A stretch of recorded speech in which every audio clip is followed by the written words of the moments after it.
ওই টাইমে বর্ষার মা, বর্ষার বাবা, বর্ষার স্ত্রী আর বর্ষা হলো খালা শাশুড়ি, 4-5 জন মিলে আসে। এরা মা আর মেয়ে হলো বাড়িতেই আসে। সেই সময় আসে বাড়িতে হুমকি টুমকি করে, যখন ওরা দুয়ারের কাছে আসছে তখন ওদেরকে চুল চিপে ধরে নিয়ে যায়, বাইরে টানে নিয়ে যায়, অনেক মারামারি করছে। তারপর আমরা গ্রামবাসীরা যখন জড়ছি তখন যাই আমরা ছাড়ে লিছি। যাওয়ার পর এই তো অনেক চিল্লা চাল্লা করার পর ওরা চলে গেছে।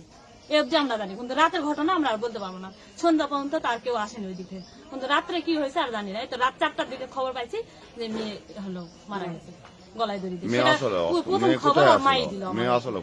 মেয়ে এক খাটে থাকে, ওর মা আর এক খাটে থাকে। এই অব্দি আমরা জানি। রাত 4টার সময় আমাদেরকে ওর মা বলে, আমরা আগে জানতে পারিনি। ওর মা বলে, তারপর আমরা গ্রামবাসী জানাজানি করে ওখানে গেছি। আসি বাবা কখন কি করিছে বাবা, ঘুমের ঘরে কি করিছে বাবা।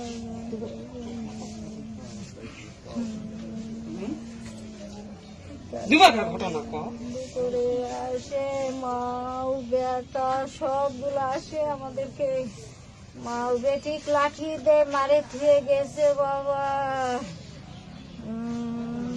বর্ষার বাপ মাও, বর্ষার চাষিরা, বর্ষার খালা শ্বশুরেরা সবাই লাঠি দিয়ে মারিছে বাবা। দুপুরে আগে এরকম ধরে লে যায় মারে, আমার পাও টাও ভালো।